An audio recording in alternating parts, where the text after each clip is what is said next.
Justice for one, justice for all. You get what you give when you've broken the law. Know what it costs before you commit it. Don't start a fight, I won't let you win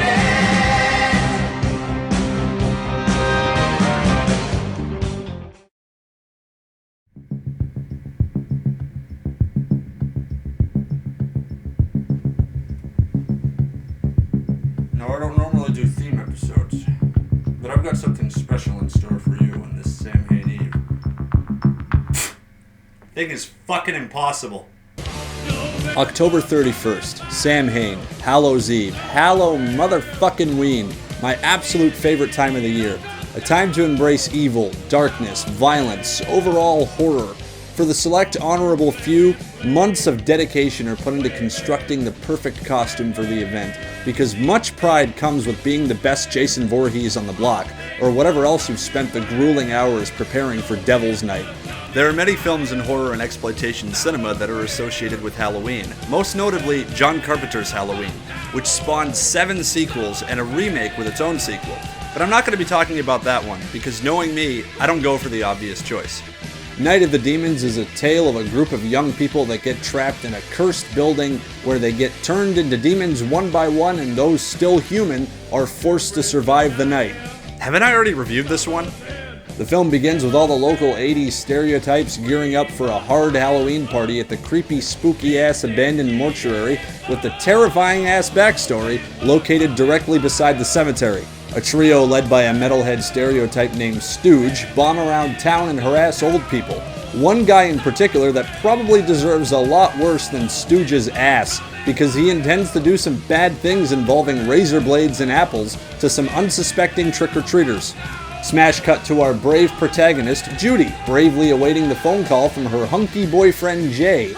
He tells her about a new party that they're going to, instead of a dance. It's going to be hosted by Angela, the local misfit that's into the occult and other cool stuff. In the meantime, Angela and her classy friend Susan are stealing booze and snacks for the party. Through the power of 80s booty distraction, back at Judy's, the plot thickens. Wow, prodigious boobies, sis. If you keep on going, you'll have to hire someone just to tie your shoes. I have no comment. Boo! I wish I had a camera. You look like you dropped the load, Junior. Hey, cool it, Squirt. Who do you think you are, Rocky Balboa? Judy's little brother gets scared in turn by Judy's bad boy stalker, Sal. He bribes the brother into telling him where Judy is going for Halloween. Well, you must be Judy's little brother, huh? You're pretty lucky. She's a real nice girl. Yeah, are you dating her for her personality? Because she has big cha-chas. Is he genuinely going out of his way to make people think that he wants to ride the hobby horse with his sister? Our classy sub-characters are also on their way to the party. Judy and Jay pick up 2 other friends, and on their way to Angela's, they stumble on the Stooge Brigade on the side of the road. They get to the party, which is taking place at the local haunt, the Hall House, which is a former funeral parlor. Old Man Hall was a necrophile, and the Hall family went crazy on Halloween night and supposedly killed each other.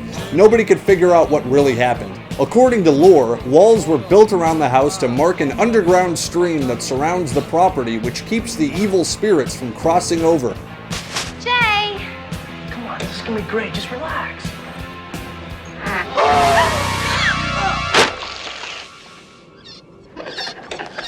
You dirtbag. Jay, no!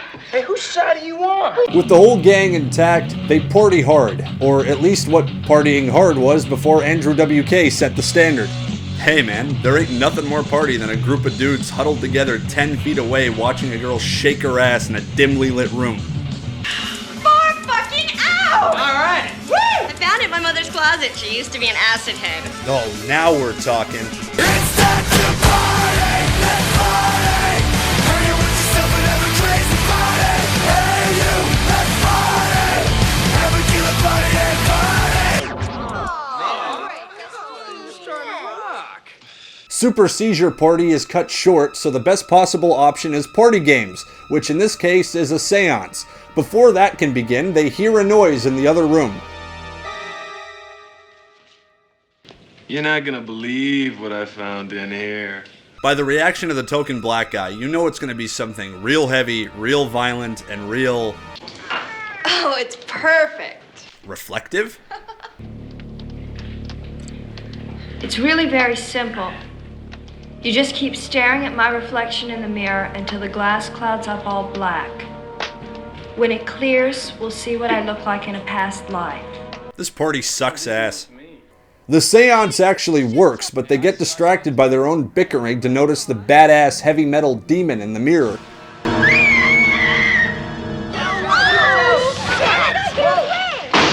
Jeez. This party rules.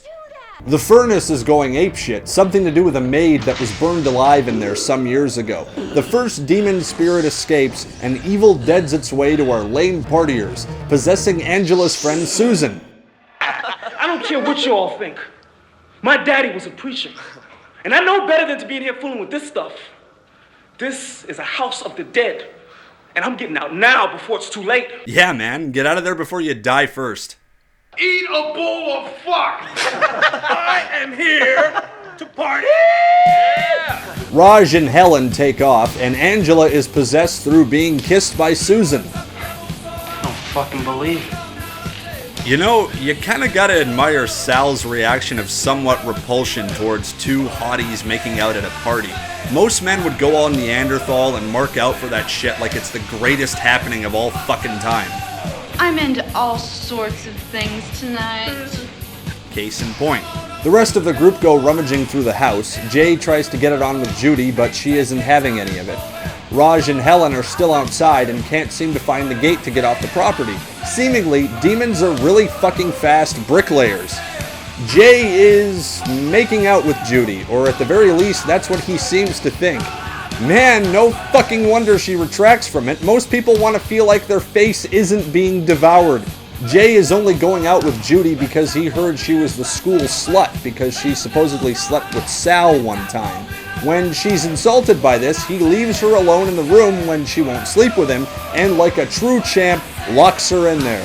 The music randomly kicks back in just in time for Angela to do a sexy dance. Sal backs out of the room because he's smart, and Stooge tries to cozy up to Angela because he's fucking retarded.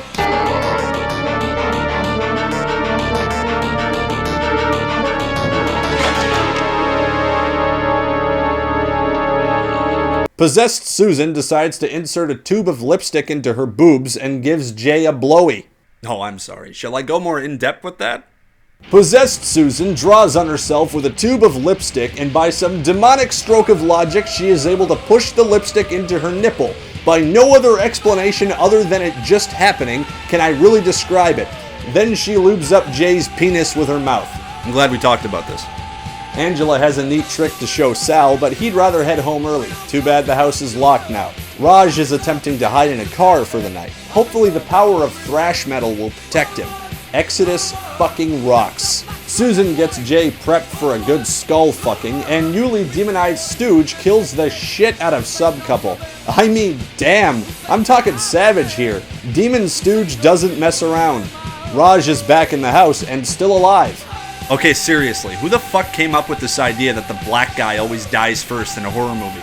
Judy is still stuck in a room, perhaps not the greatest example of a strong female protagonist. Sal gets her out, and now it's down to Raj, Sal, and Judy pursued by demons wearing their friends as deformed skin suits. Judy gets jumped by Angela on the roof. Luckily, Sal jumps in for the save and does a flipping suplex to Angela off the roof.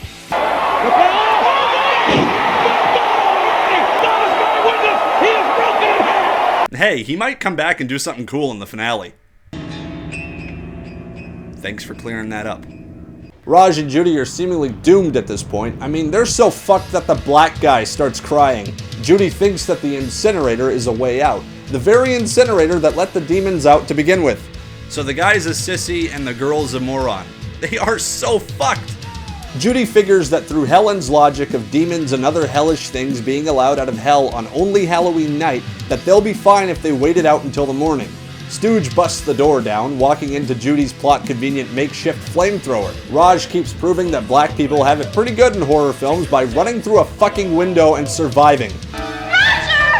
I know! That was crazy.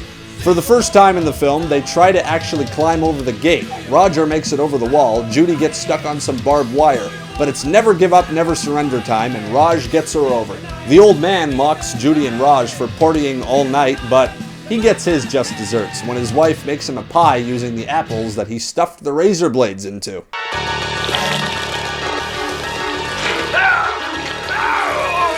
Wait a minute. The whole point of apples with razor blades in them is that you can't tell.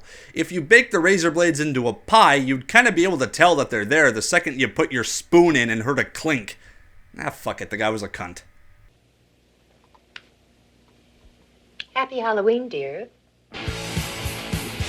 Night of the Demons is remarkably 80s. I mean, you've practically got a breakfast club of characters here. The jock, the popular girl, the nerdy guy, and the bad boy.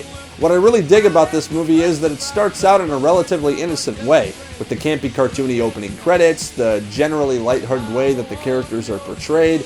It comes as a shock to see a dude get his tongue bitten off, among other pretty savage stuff, which I think makes it a pretty damn effective horror film. Night of the Demons was released in 1988 and directed by Kevin Tenney, who made films like Witchboard and Pinocchio's Revenge. Now, I've never seen Pinocchio's Revenge, but I do remember seeing trailers for it when I was a kid, and it looked hilarious.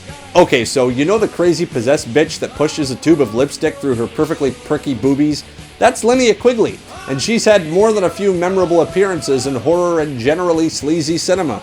She's in some of my all-time favorites, like Silent Night, Deadly Night, Savage Streets, and Return of the Living Dead. I don't want to say she's a bad actress, but her boobies are a central part in basically every role she plays.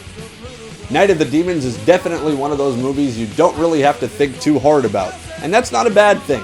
It's a straightforward story of a group of teens battling off evil in a cursed house. It keeps to a quick pace, and the cast is obviously having a ton of fun.